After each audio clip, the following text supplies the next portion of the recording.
এই জন্য সেই যুগটাকে আমি ধরার চেষ্টা করছি। এটা গেল 1 নম্বর।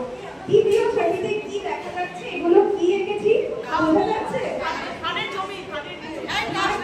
কাশফুল, কাশফুল, এগুলো হচ্ছে কাশফুল। দুর্গাপুজো, কোন সময়কে বোঝানো? শরৎকাল, আশ্বিন মাস।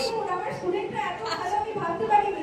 তো সেই জন্য এটা হচ্ছে শরৎকালকে বোঝানো হচ্ছে। 3 নম্বর জায়গায় আমি যাচ্ছি। এটা কিসের ছবি? নামটা তোমরা জানতে কি করে? আমি তো বলিনি এখনো। তার মানে আগেই বলা হয়ে গেছে। অপু এবং দুর্গা। আচ্ছা, আমি এই লাইনে ওদেরকে দাঁড় না করিয়ে এখানে কেন দাঁড় করালাম?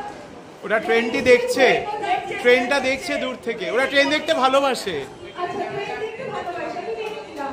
কিন্তু ওদের মাঝখানে তো বেশ কিছু প্রতিবন্ধকতা রয়েছে। এই যে এত বড় বড় কাশফুল, এটা পেরিয়ে তো ট্রেনটা যেতে পারছে না। কিছু প্রশ্ন যাচ্ছে মনের মধ্যে, এরা এত দূরে কেন? হয়তো জায়গাটা আমি পরিষ্কার করে দিই। সেটা হচ্ছে দুর্গা শেষ দিন পর্যন্ত কিন্তু রেলগাড়ি দেখতে পায়নি। এই অপূর্ণ ইচ্ছাটা নিয়ে সে মারা গিয়েছিল। আমি সারমর্মটা বলে দিলাম।